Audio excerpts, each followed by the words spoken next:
نبی کریم صلی اللہ علیہ وسلم نے قربانی کے وقت مختلف دعائیں فرمائی ہیں.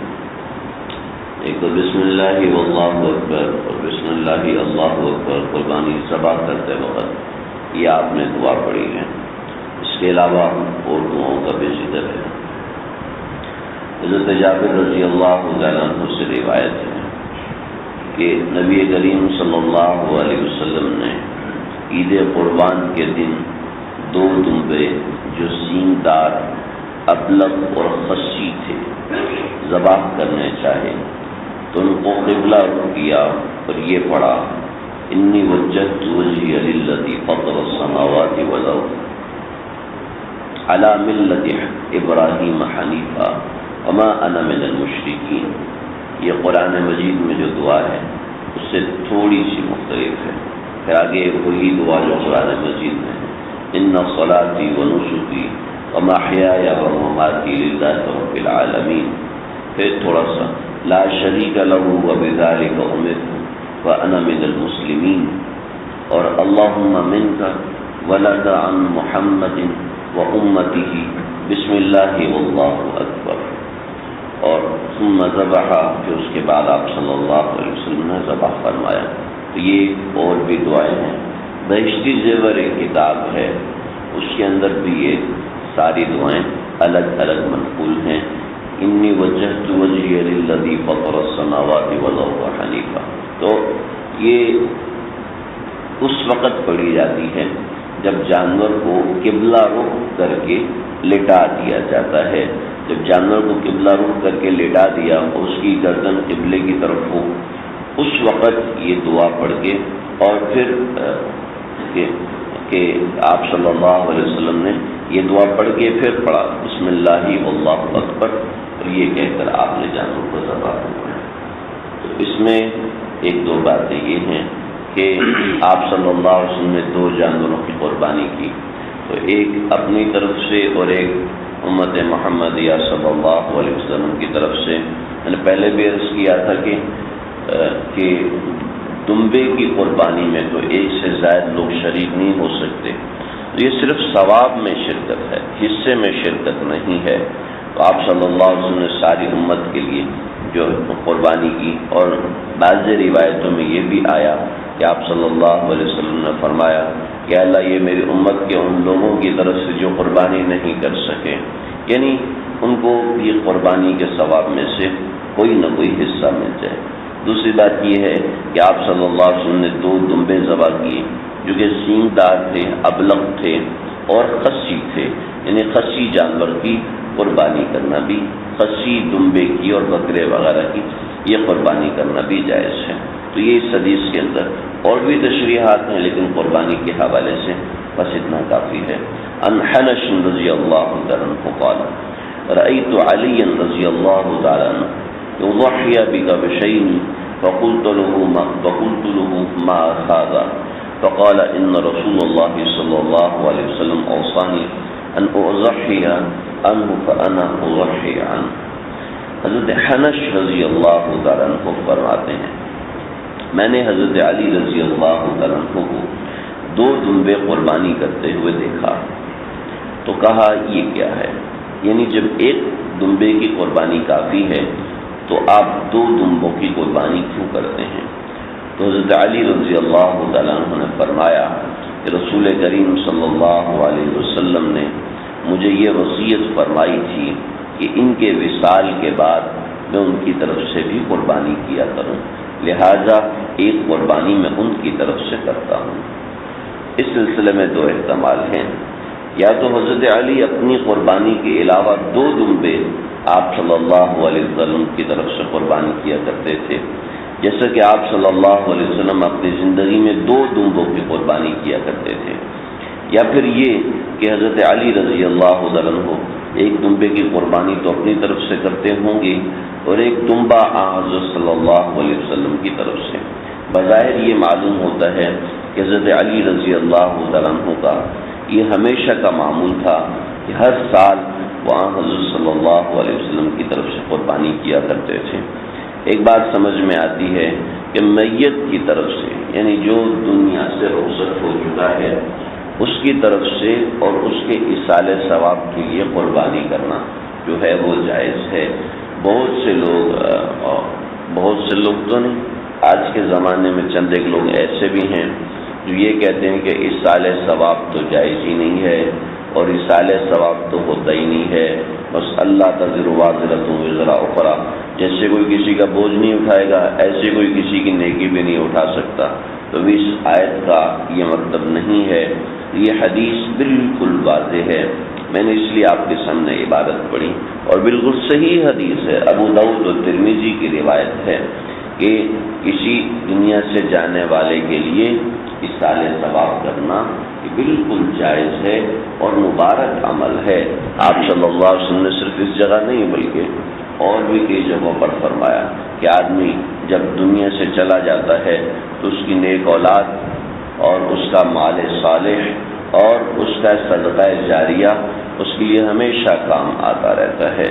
تو کیا مطلب ہے؟ مطلب یہی ہے کہ مرنے کے بعد بھی ثواب ہو سکتا ہے، مرنے کے بعد بھی ثواب کا ایصال ہو سکتا ہے۔ ایصال کہتے ہیں ثواب کو پہنچا دینا، تو مرنے کے بعد ایصال ہو سکتا ہے ثواب کا۔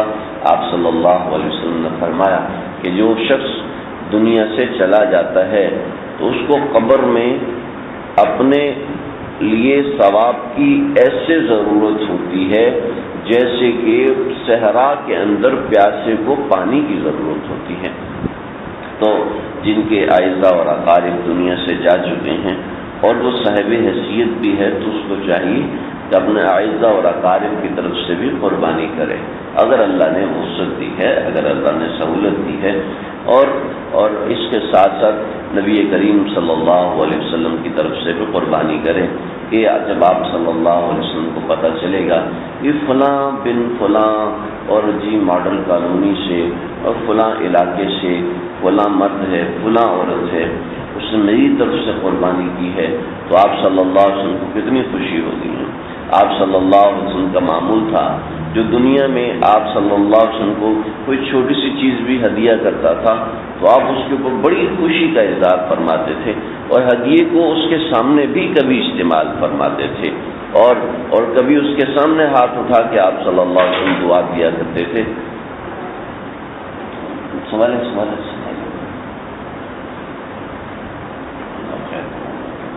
تو آپ صلی اللہ علیہ وسلم نے کئی ایک بار حضرت عثمان رضی اللہ عنہ ہدیہ لائے، آپ صلی اللہ علیہ وسلم یوں ہاتھ اوپر ہاتھ اپنے چہرے سے، اے اللہ میں عثمان سے راضی ہوں، آپ عثمان سے راضی ہو جائیے، آج کے بعد عثمان جو ایک اور جگہ پر آج کے بعد عثمان جو بھی کرے اللہ تعالیٰ کو قبول ہوگا، آج کے بعد عثمان جو بھی کرے، حالانکہ بشر ہے گناہ بھی ہو سکتے، آج کے بعد عثمان جو بھی کرے وہ اللہ تعالیٰ کو پسند ہوگا۔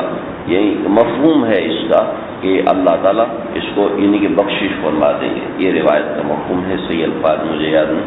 تو میں بتا رہا تھا کہ جیسے دنیا میں آپ صلی اللہ علیہ وسلم ہدیے کے قبول کرنے پر، آپ صلی اللہ علیہ وسلم ہدیہ دینے پر آپ خوشی کا اظہار فرماتے تھے، تو ایسا ہی انشاءاللہ آپ صلی اللہ علیہ وسلم کے دنیا سے جانے کے بعد ہوگا، جیسے کہ اس حدیث سے پاک سے معلوم ہو رہا ہے۔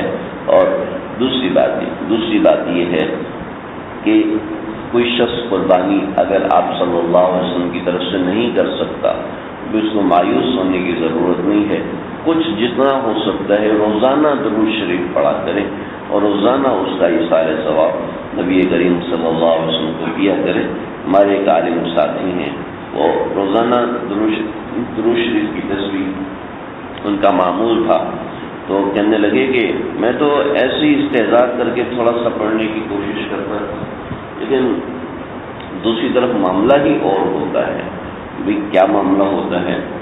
کہنے لگے کہ بات یہ ہے، ایک بار میں تھکا ہوا تھا تو میں نے 10 مرتبہ درود شریف پڑھا اور سو گیا، فجر کی نماز میں بیٹھا ہوا تھا تو مجھے کسی نے ہاتھ لگایا، میں نے پیچھے مڑ کے دیکھا تو ایک صاحب کھڑے تھے، کہنے لگے کہ مجھے آپ صلی اللہ علیہ وسلم نے بھیجا ہے، فرمایا کہ میاں تیری تسبیح نہیں پہنچی۔ ایک الفاظ مجھے آج تک یاد ہیں ان کے، کہنے لگے کہ مجھے پیچھے سے ہاتھ لگایا اور کہنے لگے میاں تیری تسبیح نہیں پہنچی۔ میں نے دوبارہ آگے کر لیا، کیا مطلب؟ پھر پیچھے مڑ کے دیکھا تو کوئی بندہ موجود ہی نہیں تھا.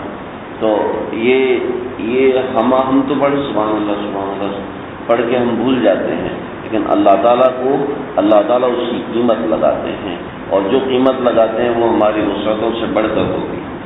ایک اور بات سمجھنے کیسی قیمت لگتی ہے. حضرت سلیمان علیہ السلام تخت پر جا رہے تھے. حضرت سلیمان علیہ السلام کے تخت کے اوپر 4000 آدمی ہوتے تھے، اور جنات ان کے ساتھ دائیں اور بائیں، آگے پیچھے جنات ہوتے تھے. آج کا جمبو جیٹ تو اس کے سامنے کچھ بھی نہیں ہے، جس جاہ و جلال کے ساتھ جا رہے ہوتے تھے. تو ایک روشنی اوپر گئی. حضرت سلیمان نے حکم دیا ہوا کو کہ تخت کو نیچے لے کر جاؤ. تخت کو نیچے لے کر گئے، اور جس آدمی کے پاس سے روشنی اوپر اٹھی تھی تخت سے اترے اور اس آدمی کے پاس گئے، اور آدمی کے پاس جا کے پوچھا تو نے کیا کیا؟ کچھ بھی نہیں کیا. ڈر گیا وہ، ابھی یہ سارا تخت اور جنات اور یہ سارے وزراء سب کرائے میرے پاس، پتہ نہیں کیوں، میں نے کیا جرم کر دیا.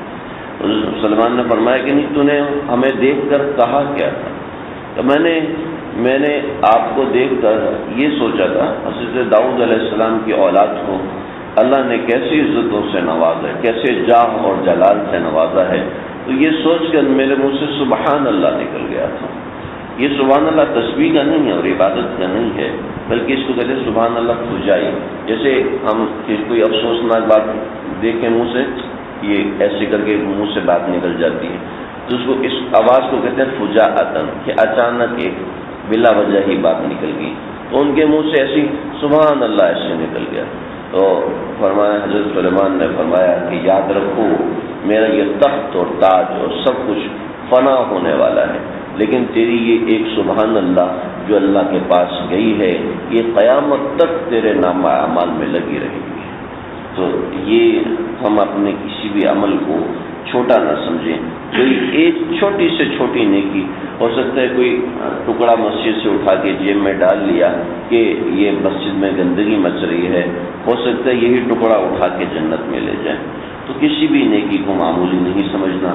پھر آپ صلی اللہ علیہ وسلم کی طرف سے قربانی، تو یہ تو ایک بہت ہی بڑی نعمت ہوگی. اللہ تعالیٰ سمجھنے کی عمل